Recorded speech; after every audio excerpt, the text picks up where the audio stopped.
If we ever forget that we're one nation under God, then we will be a nation going under. Where we are no longer a Christian nation. I believe God is trying to say to this nation, I'm giving you one last merciful call. We have some shocking information to talk with you about today. You know, what's still hot right now is this whole immigration issue, but there have been some absolutely shocking videos that I have seen within the past 10 days that you have got to watch with us. There's a total of 4 videos. We're going to try to get through all 4 of them today. For sure 3, but I really want you to see all 4 of them, and you are going to be shocked. Okay, let's start off with just saying, hey, listen, why are we talking about this crazy immigration issue right now? Well, as you know, John, about a couple weeks ago, this rogue judge, that completely defied the Constitution and challenged President Donald Trump on saying, because basically Donald Trump, as you know, he was trying to make it so that people from 7 different countries that are terror-related, not just necessarily Muslim countries, because there are other countries in the world with much higher Muslim population, but yet those countries can still come to America right now. It's these 7 countries because they are linked to terrorism. And it's not a bar forever and indefinitely. It's simply a bar until they can figure out some extreme vetting processes. Can I say something? Absolutely. You know, that whole subject's got me a little jacked. Mm-hmm. One, because he doesn't work for himself. He works for the president. He's not judge, yeah. He's not like just doing his own job like the rest of the civilians. He does have a right to his own opinion, but he's going about it all wrong, and he's usurping authority. And when your judicial courts are usurping authority, I wouldn't be least bit surprised to start seeing other people try to do that. And guess what? Let me tell you right now. Here's the article. Since the time when the bar was supposed to happen, 60%, right here, 60% of refugee arrivals since the judge halted Trump's order come from 5 of the terror-prone countries. Now remember, there are 7 on the list, but since that date, out of all the countries in the world, 60% of all the refugees have come from 5 of those 7 countries. Let me read it for you. 60% of the refugees admitted into the United States since a federal judge halted President Trump's executive order designed to prevent foreign terrorist entry into the United States originated from 5 of the 7 countries identified by the administration and its predecessor as most risky. Remember, there are other countries with much higher Muslim populations. It's not a ban on Muslims. It's a ban on extremists. These are the most terror-prone countries in the world. And I am thankful to God that we actually have a president in the White House whose main objective is to protect the American citizens. Let me just say something with you.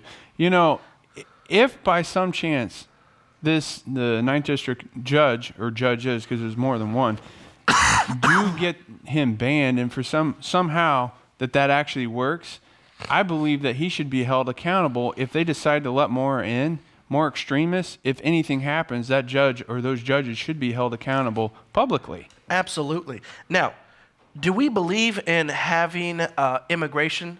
Do we believe in taking in refugees into America? Yes. Absolutely. Absolutely, 100%. But we also believe in assimilation. And I couldn't agree more with President Theodore Roosevelt. In 1907, he said this: in the first place, we should insist that if the immigrant who comes here in good faith becomes an American and assimilates himself to us, he shall be treated on an exact equality with everyone else. For it is an outrage to discriminate against any such man because of creed, of birthplace, or origin. But this is predicated upon the person's becoming in every facet an American, and nothing but an American. There can be no divided allegiance here. Any man who says he is an American, but also something else, isn't an American at all. We have room but for one flag, the American flag. We have room for but one language here, and it's the English language. And we have room for but one sole loyalty, and that is a loyalty to the American people. Can you imagine liberals if those exact words, I mean, if let's just say he was here today with us, President Theodore Roosevelt, okay? Wow, would they deem him as a racist, bigot, intolerable man? That's right. And yet it's truth. Are we not living in crazy times? We are, because it's just like you said. It has nothing to do with a race of a people. It's just we need to be able to vet them, find out their backgrounds, their beliefs. And it's just like you said, if they don't assimilate, then they don't belong here. If they don't want to be American, then they don't want to belong here. If they don't want to follow the Constitution, absolutely, they don't belong here. Yeah, wow. You know, and most of these men that are coming here, it's interesting. You see the pictures. It's not women and children and men. It's basically solely men. 30-year-old men is what are coming here. Are they leaving the children and the women behind? I don't know. I'm not sure what's really going on here. Well, it's just interesting when you look at the demographics of the people that are coming in. You are seeing these 30-year-old men or just middle-aged men in general, and it is interesting because you wonder, where are their families, where are their children, because especially with certain areas, like they are like, you'll look at the family size compared to America. America is about 2.5 your average family size of children, and a lot of the Middle Eastern. Not any longer. We're going to be talking about that. Okay. That is, in America right now, it's beneath 1.6 per household. Wow. And that's a part of this whole thing that's taking place right now, actually. So even more, that shows that how little, like really how small the average American family is compared to a lot of the Middle Eastern countries that have multiple children, that have at least like 4, 5, 6 children per family. And you kind of wonder, it makes me wonder, whenever you know that, where are these people? Where are these men? Because there's all these different men that are coming in, middle-aged men. So that's an age that you would have a family, a wife, several children. Where are their families? Where are their kids? Leaving them behind. You know, but they're coming here to get a better life, yet isn't it about all of the refugees? Isn't it about all of their families and the children? Isn't it about saving the children? Because even through media, we're seeing all of these pictures of different refugee children that are suffering, that are in different countries, that have been subjected to horrible, horrific scenes, and they're covered in dust or blood. Yet, what about these kids? Where are these people's families and their children and their wives? That's just what concerns me. It's a Trojan horse. That's what it is. It's a Trojan horse. And Europe right now is struggling with the result of Muslim immigration. I mean, you can see the rapes, the murders, the Muslim demanding Sharia law, and that's what's taking place. But we got only a 1-hour show today. I've got to get in 4 incredible videos. Recently, there was a video online of a Marine vet that's actually is serving in the Middle East right now, and it's went completely viral, over nearly 50 million views, and he is speaking out on, from his perspective, being there, why he supports the Trump travel ban. Play this shocking video. What's going on? I just wanted to take a minute and reach out to everybody and talk about a certain subject that came up the other morning, and I think people should know about it. Obviously, I don't work over in the United States. I work overseas, and I'm currently in Iraq, which is one of the countries that are on the list. And there's been a lot of discussion about the executive order. Obviously, in the United States, there's lots going on, and over here, there's a lot going on as well. Just a lot of things you all don't see.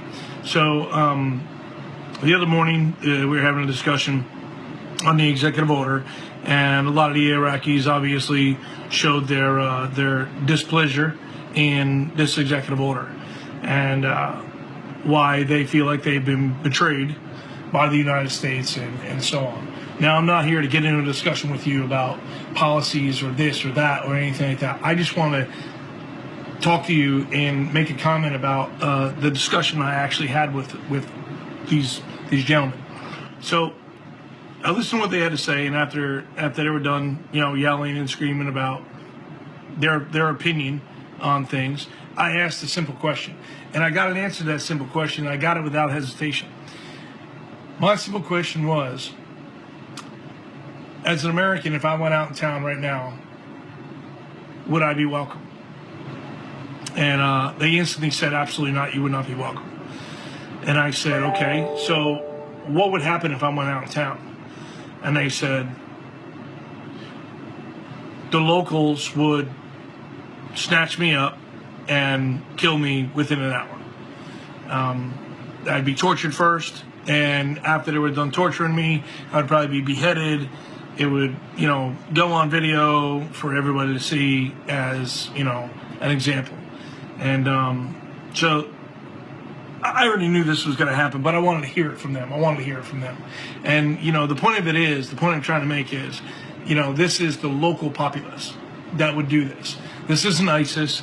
This isn't Al-Qaeda. This isn't the PMU. This isn't a militia from the Iranians or anything like that. This is the local populace that would do this.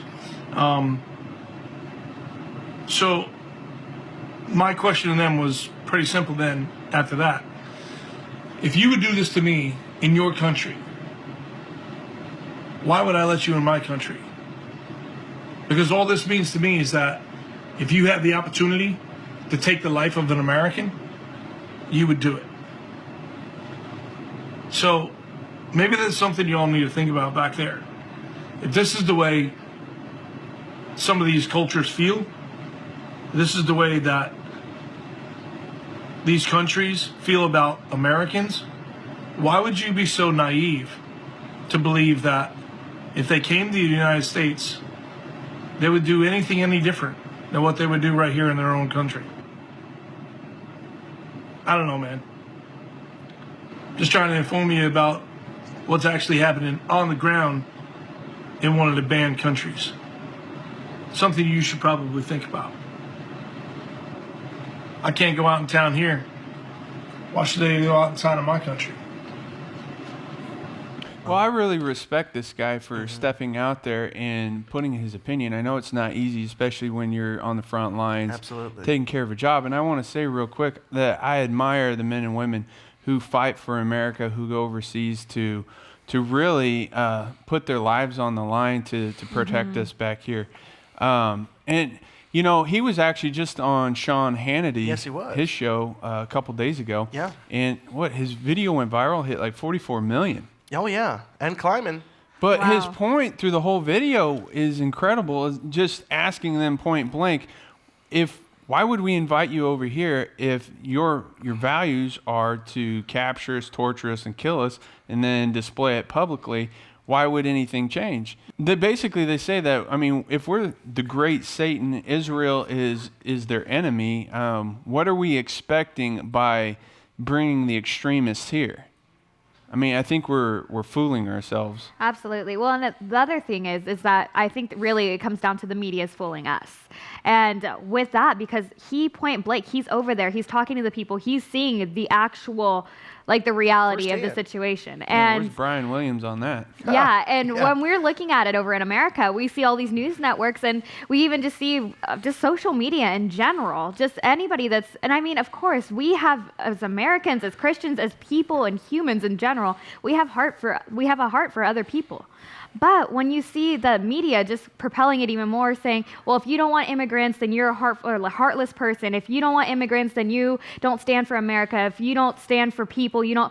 And it makes the people that are trying to protect this country painted out to be horrible people when they're not. That's got to lead to this question is, okay, if everybody else is being so warm to these immigrants and allowing rush into their countries, Germany's having issues, Sweden's having issues, England's having issues.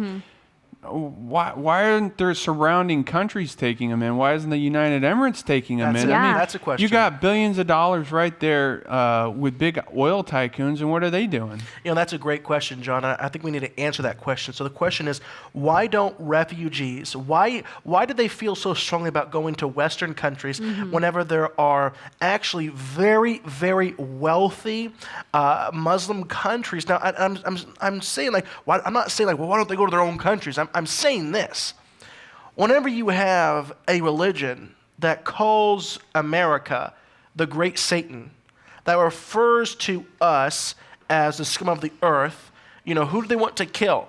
It's the Jew, the Christian, and the infidel, which is basically anybody who doesn't believe like them. So you have a country called America in which they call us the great Satan, and yet they want to come here. What is it? Is it to be a part of the American dream? Hello, have you ever seen Dubai? Yeah. I mean, Dubai in many aspects puts New York City to shame. It is the most opulent extravagance to the, I can't even put it into words. It's insane. The place is gold. It's crazy. And yet, why aren't they opening the doors to these immigrants or refugees? Well, here's a little opinion for you. Maybe they're smart. Maybe these liberals are smarter than I really give them credit for, in the fact that maybe they're just approaching this, if you can't beat them, join them. Let me tell you, I think they're coming to the Western countries who do not believe like them, and I think it's to fulfill their scripture, to fulfill their prophetic scripture, whatever you want to call it, which is demonically inspired in the Quran and the Hadiths, and it's to spread Sharia law to the whole country. Now, here's the thing that you might not have heard very often. To spread Sharia law, which, as you know, is wicked. If the devil himself could write a constitution, it would look like Sharia law. And also, you really can't separate the Muslim religion from Sharia law. They go together. And also, the Sharia law is in complete 100% conflict with our Constitution. But it's to spread. Why do the Western world? To fulfill, to create a global caliphate. Now, here's the part you might not have heard. It's not necessarily through terrorism. It's not necessarily through jihad, but through repopulation. Repopulation. Now, what do I mean? I want you to watch this next video and tell me how long before Islam and Sharia law controls the USA, not through terrorism and through jihad, but simply through repopulation. Watch this video. In order for a culture to maintain itself for more than 25 years, there must be a fertility rate of 2.11 children per family. With anything less, the culture will decline. Historically, no culture has ever reversed a 1.9 fertility rate. A rate of 1.3, impossible to reverse, because it would take 80 to 100 years to correct itself, and there is no economic model that can sustain a culture during that time. In other words, if two sets of parents each have one child, there are half as many children as parents. If those children have one child, then there are 1/4 as many grandchildren as grandparents. If only 1 million babies are born in 2006, it's hard to have 2 million adults enter the workforce in 2026. As the population shrinks, so does the culture. As of 2007, the fertility rate in France was 1.8, England 1.6, Greece 1.3, Germany 1.3, Italy 1.2, Spain 1.1. Across the entire European Union of 31 countries, the fertility is a mere 1.38. Historical research tells us these numbers are impossible to reverse. In a matter of years, Europe as we know it will cease to exist. Yet the population of Europe is not declining. Why? Immigration. Islamic immigration. Of all population growth in Europe since 1990, 90% has been Islamic immigration. France, 1.8 children per family. Muslims, 8.1. In southern France, traditionally one of the most populated church regions in the world, there are now more mosques than churches. 30% of children ages 20 and younger are Islamic. In the larger cities such as Nice, Marseille, and Paris, that number has grown to 45%. By 2027, 1 in 5 Frenchmen will be Muslim. In just 39 years, France will be an Islamic republic. In the last 30 years, the Muslim population of Great Britain rose from 82,000 to 2.5 million, a 30-fold increase. There are over 1,000 mosques, many of them former churches. In the Netherlands, 50% of all newborns are Muslim, and in only 15 years, half of the population of the Netherlands will be Muslim. In Russia, there are over 23 million Muslims. That's 1 out of 5 Russians. 40% of the entire Russian army will be Islamic in just a few short years.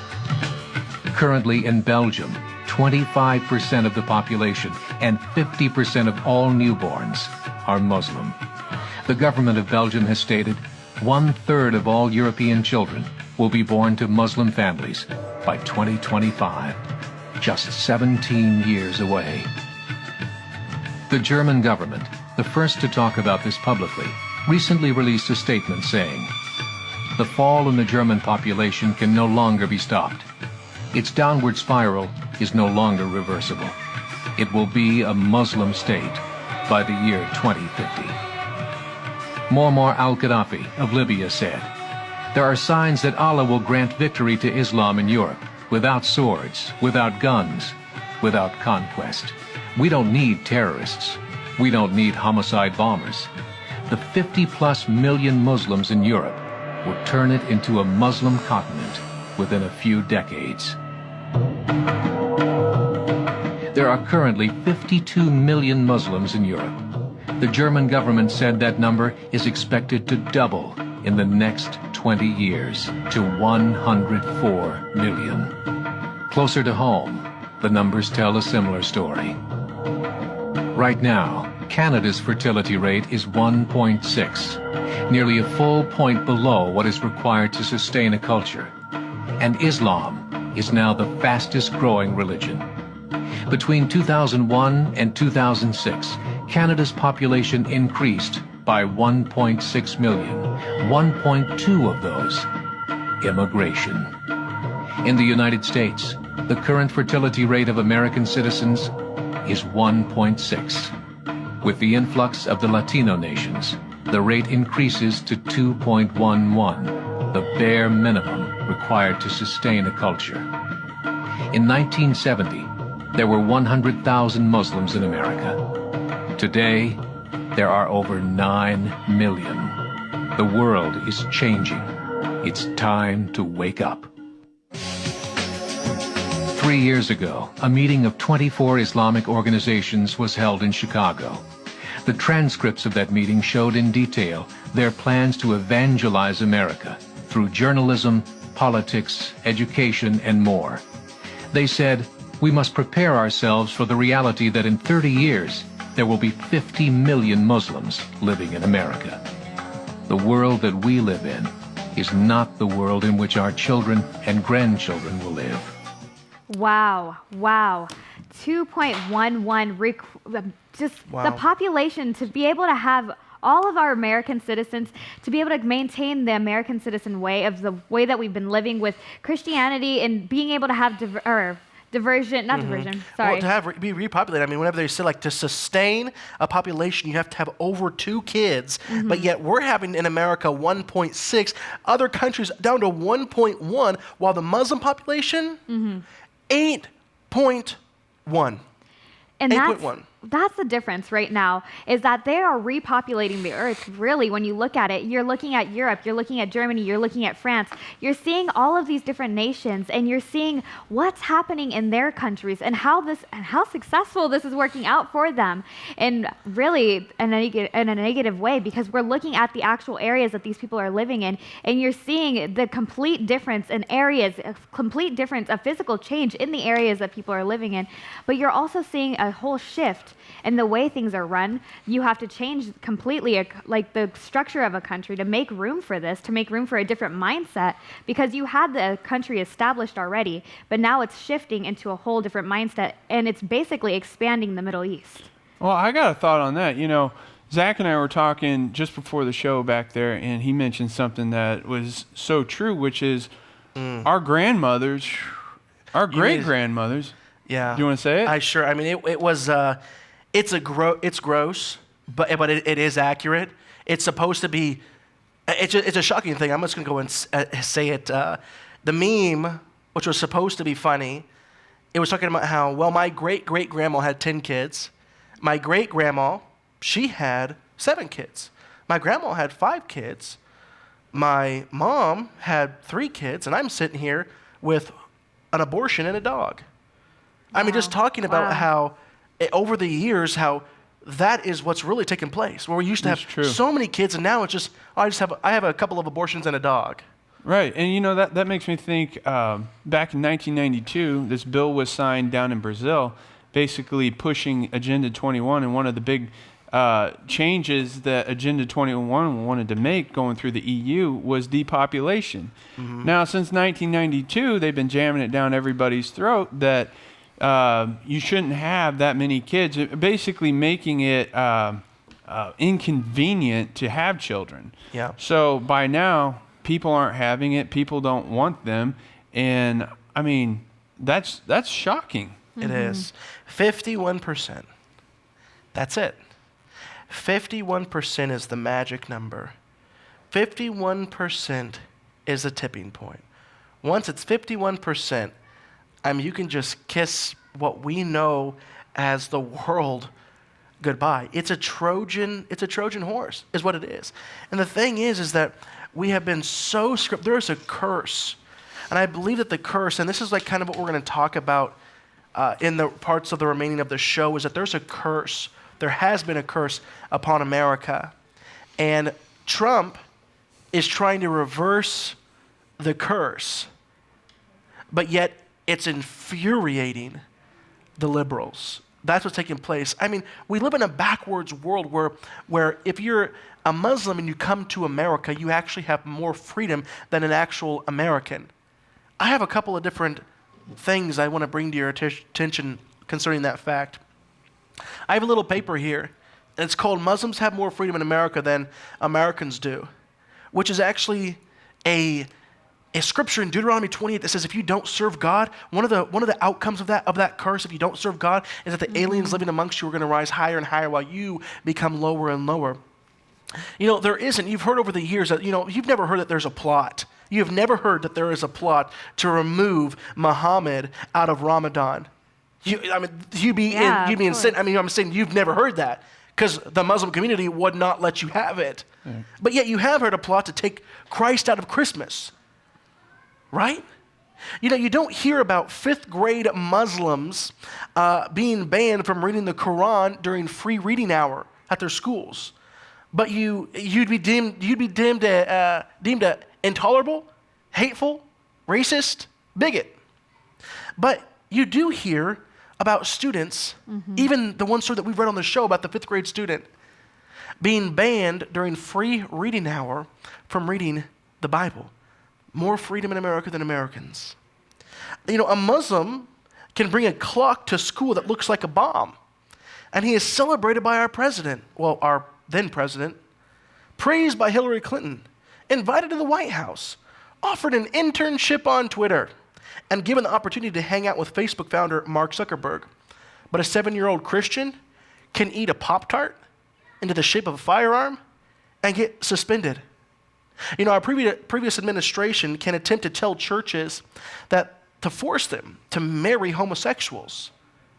But yet, I just like to see you try to do that in a mosque. You can't. You can't, and it's one of the curses. Our next video actually talks about how even the average Muslim would support Sharia law in the world. And like I said, even the most common ones, they realize that the way for this to happen is simply through repopulation. Let's watch the third shocking video today on Revelation in the News. Yeah, I was just saying, Paul said a few times on camera, on YouTube, that Muslims plan on bringing Sharia law here. Yeah. Muslims plan on, providing their own law and not living under democracy. Yeah. And I just simply said to Paul, yeah, this is definitely true. It's in our religion that Sharia law will take over the whole world. Yeah. So when he's saying this is not wrong, that we want this, we believe this, we've come here, and we've come here to obviously provide our own law, live under our own law in someone else's country. Yeah. You might put it, you were born here, you like the way people are living now. Yeah, sure. It's not going to stay like that for too long. That's what I would say. You can't. I take the attitude that you can't blame a dog for barking, so to speak. So you are a Muslim. Yeah. You believe in the Islamic faith, and you believe your religion is based on the Sharia. Yeah. There's no doubt about that, is there? Not only that, it's not that. It's just because Sharia came and now it's gone. No, Sharia's not around no more that much. But the problem is, in Islam, in the religion, it says that Sharia will take over the whole world eventually. So yeah, I have read that. I've read that. Yeah. So as Muslims, if we believe in this part and that part, we're obviously going to believe in that part as well. It's not picking true. We believe in all of it. So do you believe England or the United Kingdom is going to be a Muslim Sharia state eventually? 100 billion %. 100%. And you want that to happen? Yeah, definitely more than anything. I don't want nothing more. That's how much. As a Christian, I do find that horrifying. But you can imagine if I was in Saudi Arabia and I said, look. Yeah, I understand it from your point. If I was in another country and a bunch of Christians came over and they're like, you know what, Christianity is going to take over, and then they got proof in their scripture, and this is what they all believe. Obviously, I'd be scared, I'd be horrified. But all I can say is just sit back and watch the show and enjoy it. Jetzt mal ganz ehrlich, der Islam wird in Deutschland kommen, ob du willst oder nicht. Deine Tochter wird Kopftuch tragen, sein Sohn wird Bart tragen, okay? Und deine Tochter wird einen Bärtigen heiraten. So, und wir vermehren uns immer mehr. Ihr Deutschen kriegt ja keine Kinder. Ihr kriegt höchstens, wenn es hochkommt, 2 Kinder. Wir machen 7, 8, Alhamdulillah. Okay, Kollege? Und dann nehmen wir uns auch nochmal 4 Frauen, dann haben wir 22 Kinder. So, ihr habt vielleicht ein Kind und ein Hündchen. Ne? Und das war's. Kollege, das ist nicht unsere Schuld, das ist eure Schuld. Wenn ihr unsere Länder ausgebeutet habt, kolonisiert habt, damit du einen Mercedes fahren kannst und deine Digitalkamera da benutzen kannst, so macht Allah Azza wa Jal, der allmächtige Gott, macht das so, dass wir euch erobern, nicht mit Krieg hier in Deutschland, sondern mit Geburtenraten, erstens. Und zweitens, wir heiraten eure Töchter. Ja? Und deine Tochter wird Kopftuch tragen. So, jetzt kannst du richtig einmal durchdrehen. Ja, man sieht schon richtig den Hass in deinen Augen.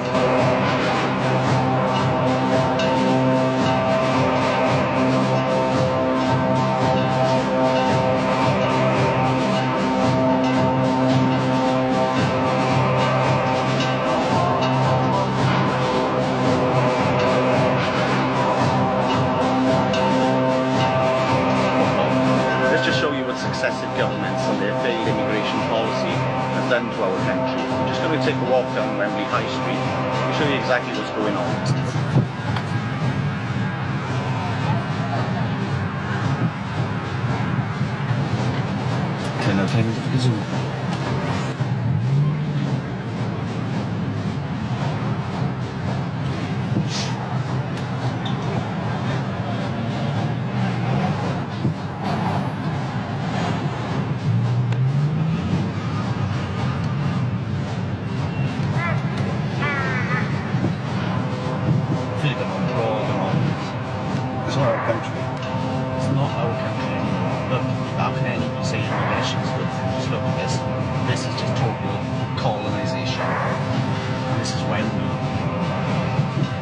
Wembley High Street, as brought to you by Labour, Conservative, Lib Dem. This is their idea of finding no British person given the permission to do this in any election. Got your pyjamas on. This just goes on for miles, you know, it's not like the Oculus, is it? It's a vast area of the city. It's Wembley. It's iconic, you know. It's scary, guys. Absolutely scary.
Go to any city centre, which is inundated with the third world. You will not see any white people in Tower Hamlets. You won't see white people in all parts of Luton, parts of Leicester, all across the country, because they have been driven out. They have lost their right to exist as a culture and a race in their own country.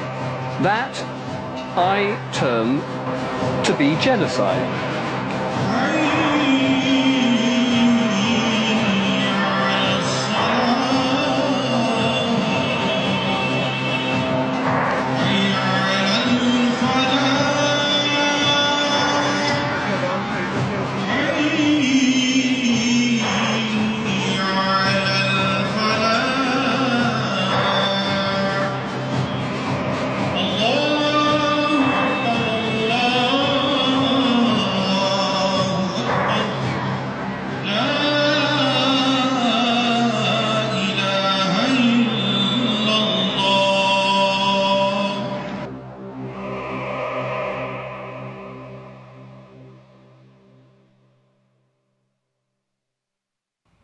I mean, hold on a second. Let me get my thoughts straight of what I just saw. That was crazy.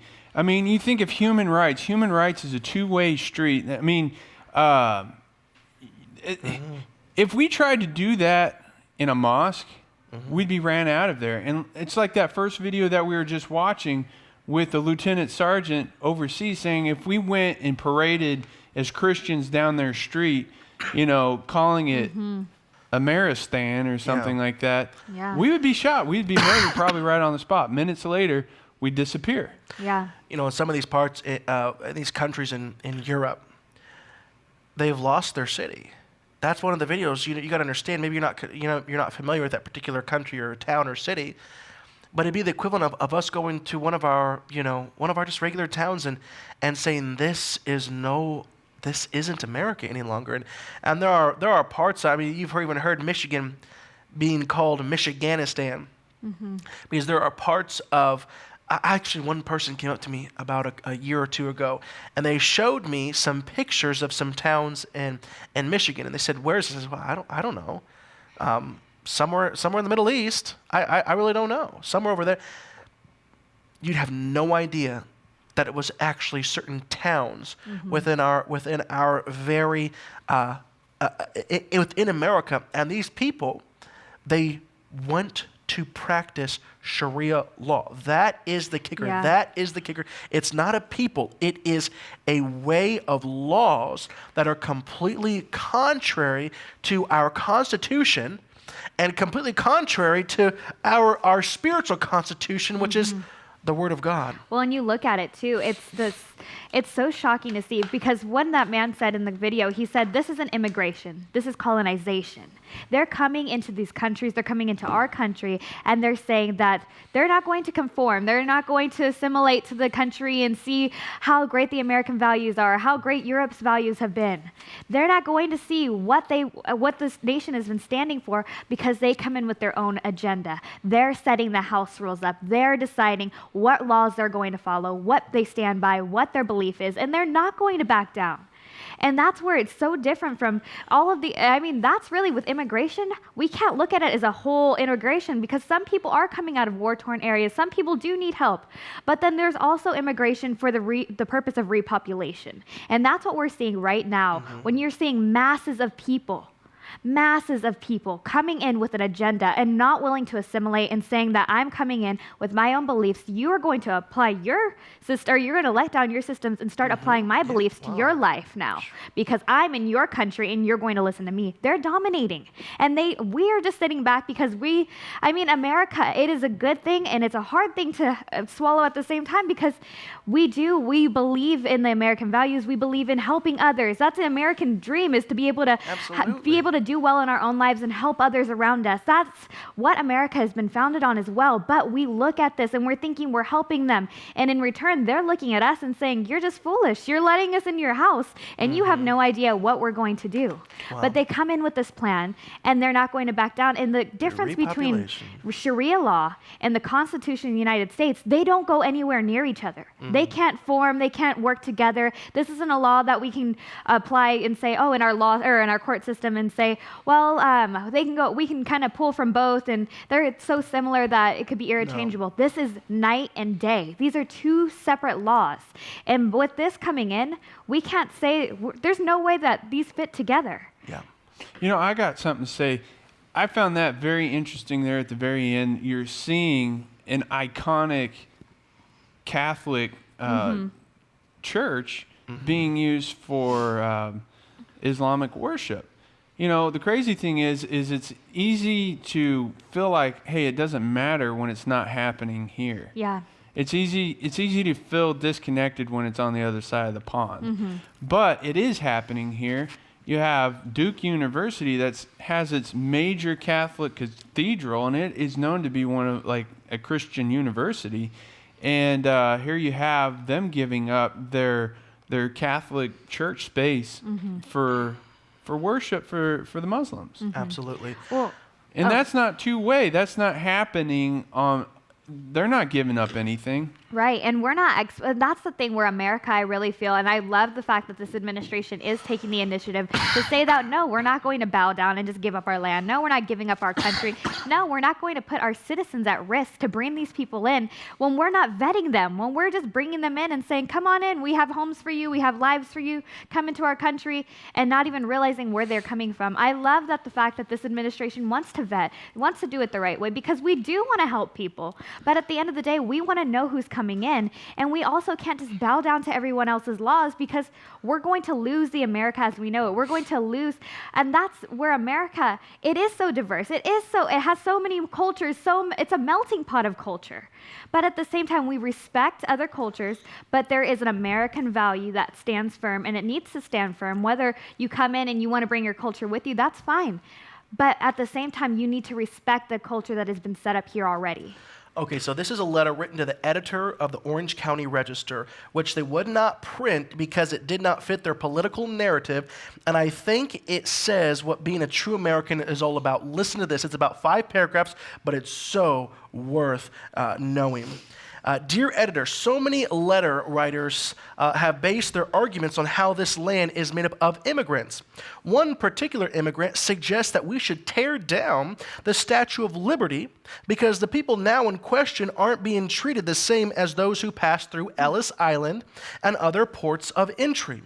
Maybe we should turn to our history books and point out to people like this particular immigrant of why today's America is not willing to accept this new kind of immigrant any longer.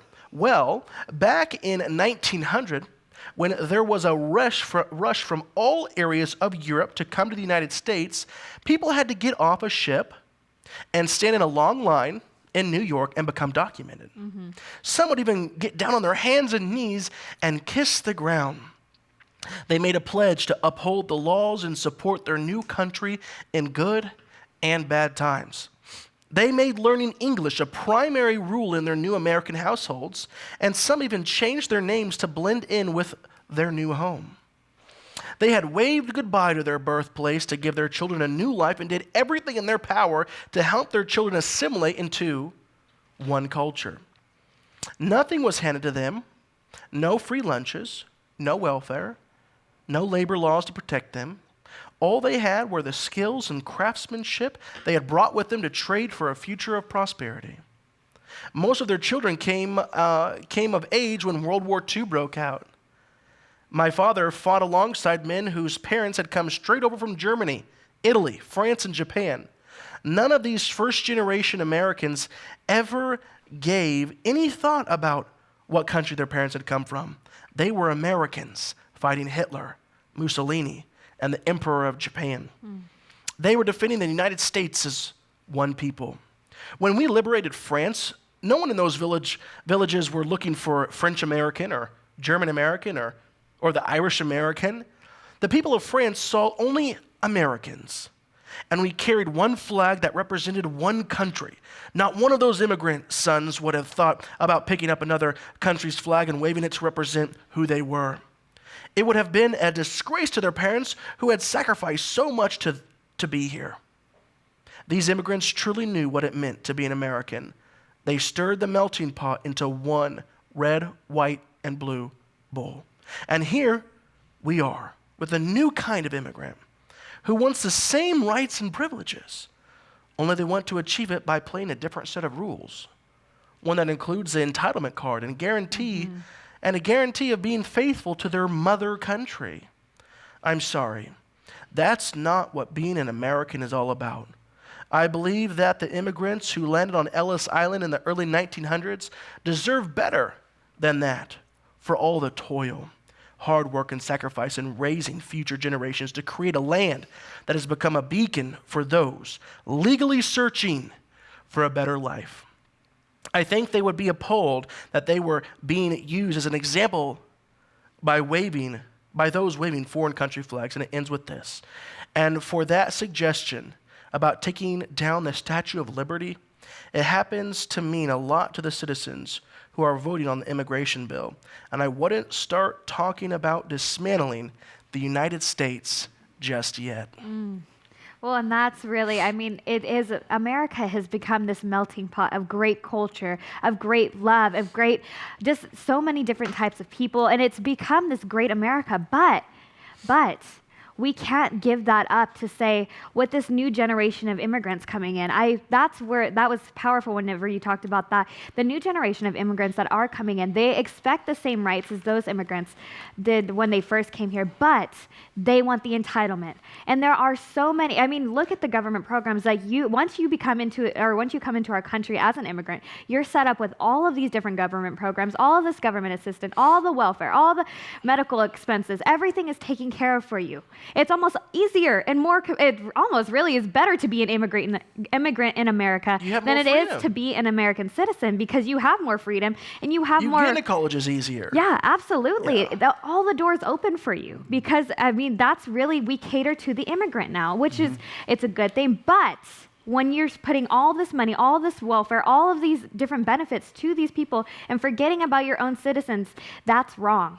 That's wrong when you forget about your own house, your own family, your own people of this nation, to say, we're going to open the doors for everybody else and only take care of them. And while the people of our country suffer, there's so many people living in poverty of this nation that were born in here, born in our country, that are suffering, that are underpaid, living in poverty, not on welfare, dealing with hard daily life, trying to figure out what to do next to feed their family. And yet we're trying to bring more people in to make sure that they're set up correctly, but we can't even take care of our own citizens or our veterans or our homeless in this nation. And that's what makes me upset, because I see this, and I do have a heart for the immigrants. I do have a heart for people in general around our world and around our nation. But when it comes down to it, I look at the people, and especially growing up in a big city, you see the homeless on the street. You see the homeless veterans on the street. And that's the people I'm thinking about in our nation, that they need help. They need support. They need somebody to stand up for them. Yet we're sitting here and we're so busy marching in the streets, walking past all of our homeless, walking past our veterans, saying we want to help people, we want to believe in people, we want to be a home for people. Yet we let our people suffer in our own nation, and that is completely wrong. And that is not justice for all. That is justice when it's chosen for the certain type of people, and that is completely wrong. That is un-American, and that needs to stop. We as a people, we as Christians, we as American citizens need to stand up for the people of our own country, protect the people that are in our country, as well as stand up for the people that are hurting and broken in our country and be able to provide for them as well. Absolutely. We have just a few minutes left. I want to show this last video, so I need to talk about this right now. There are scriptures that speak exactly about what we're going through right now. Here's the situation. Liberals will not let Trump reverse the curse. Reverse the curse. We have favor. Christians have favor in the White House right now. Christians showed up in the polling booth. Christian conservative values prevailed in the election, and we're trying to turn this nation back to God, and liberals will not let Trump reverse the curse. Okay, Deuteronomy 28. Remember that, go and read it. The first 14 verses of Deuteronomy 28 talk about the incredible blessings that will come upon a country that fully obey the Lord our God. And if you study those 14 verses, you will think to yourself, wow, that sure does sound like America and what America used to be. Now, more presently, it has 50, after those 14 verses of what a country will look like that serves the Lord, it then lists over 54 curses. of what the country will look like that once previously served the Lord but left the Lord. Okay, let's read a couple of those blessings and tell me if this sounds like what America used to be and what I believe America is going to be again today. If you fully obey the Lord your God and carefully follow his commands, I give you today, the Lord your God will set you high above all the nations of the earth. All blessings, the blessings that will come on you and accompany you if you obey the Lord your God. Here's a couple of those blessings. The Lord will grant that the enemies who rise up against you will be defeated before you. The Lord will send a blessing on your barns and on everything you put your hand to. The Lord God will bless you in the land he is giving you. You will lend to many nations, but will borrow from none. The Lord will make you the head and not the tail. This shows that America was not in the blessing. We went from the greatest lender to the greatest debtor. And a sign of blessing is lending to all nations and taking from none. And now we are the greatest debtor nation, okay? Now here's the thing. That is what we can return to if we return to God and we cast off this curse that's been on America.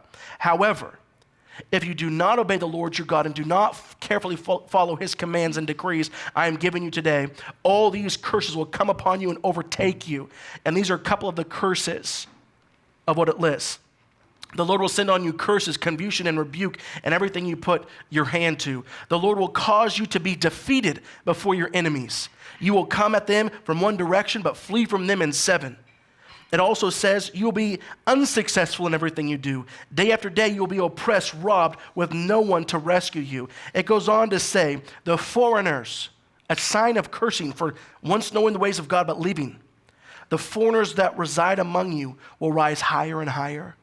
But you, citizen, will sink lower and lower. They will lend to you, but you will not lend to them. They will be the head and you will be the tail. They will pursue you and overtake you until you are destroyed, because you did not obey the Lord your God and observe the commandments and decrees he gave you. The Lord will bring a nation, think about how specific this is. The Lord will bring a nation against you from far away, from the ends of the earth. Wow. Like an eagle swooping in, a nation whose language you will not understand, a fierce-looking nation who has no respect for the old or the young. Radical Islamists, wow.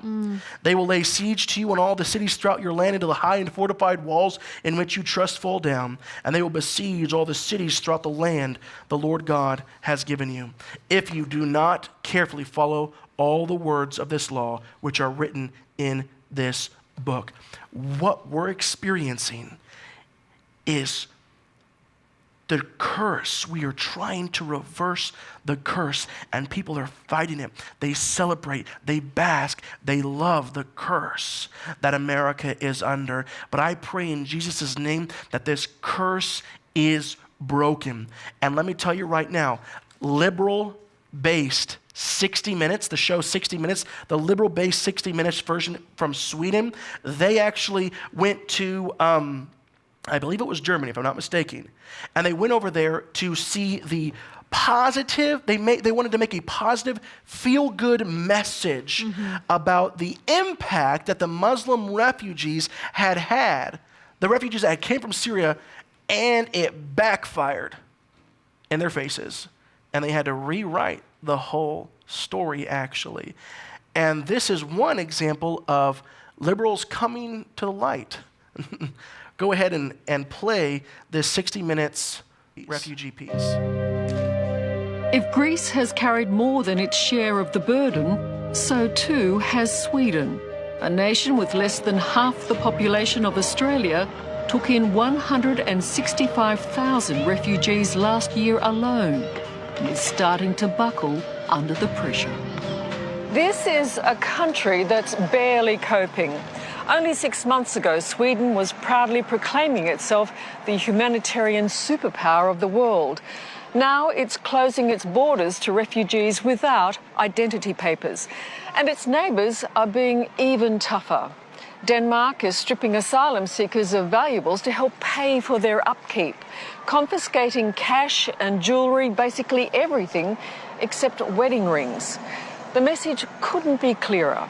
Please, no more refugees. Is it refugee overload? Yes, it's a refugee overload. That's a good word. Just too many people? Too many people, and too many people of the wrong kind. Like many of his countrymen, Jan Hunnesson is calling time. This one-time school teacher and more recently political activist says Sweden is on the brink of an economic and cultural disaster. The problem with a generous welfare state like Sweden is that we're very, very soft. And this is an example, he says, of Sweden's too trusting acceptance of young refugees. Men posing as boys to claim special treatment. This is an athlete, and he's called Sweden's fastest 14-year-old. So he is said to be a 14-year-old? Yes. It's a bit hilarious, but if you're 18 and above, you don't get the benefits that you get if you're under 18, and you can't be thrown out with the same kind of laws and force. Will the generosity stop? Well, if you call it that generosity to ruin your own country, yes, it has to stop, but I think we're still generous. Have you seen your fellow refugee let this side down? Of course, you always have, like, really bad refugees. You know, people who just, take everything for free, who cannot wait, to take their chance. It's frustrating. It is frustrating, but, you got to keep strong. You got to do it for yourself and for your family, and I hope I'll be able to prove something, actually. For all its generosity, Sweden is now grappling with communities of disaffected migrants who can't find jobs and have few prospects. The country's image was shattered 3 years ago when riots broke out in the Stockholm suburb of Husby. There are now 55 declared no-go zones in Sweden where police have to escort ambulances to ensure their safety. And as we found out, the temperature is similar in the suburb of Rinkeby, home to mostly Somali migrants. Within minutes of us arriving, a group of young men make it clear we're not wanted and deliberately run down our cameraman. Whoops! Nej men vad fan! Hey, hey, hey, hey. Go on! What happened? You all right? Your leg? You went out of the foot. Are you all right? Yeah. It's a little more hostile than I had anticipated. Okay, welcome to Rinkeby. It's also called Little Mogadishu.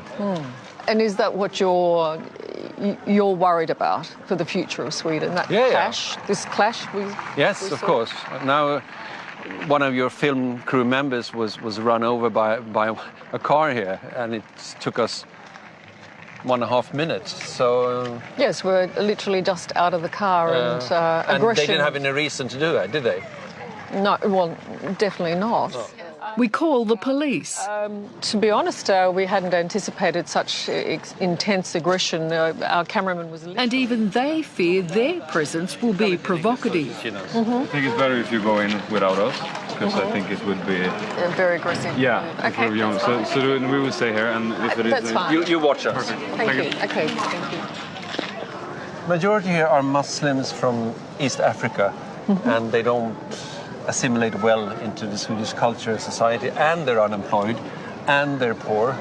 So you add all these factors together, and their youth are feeling marginalized and don't speak Swedish very well, so they don't get jobs or get into the Swedish youth culture either. But not everyone is hostile. Oh, okay. Yeah, my cousin lives in Melbourne. Many locals are polite and friendly and happy to talk. It's good. Yeah. I'm very happy. But what happened next changed everything.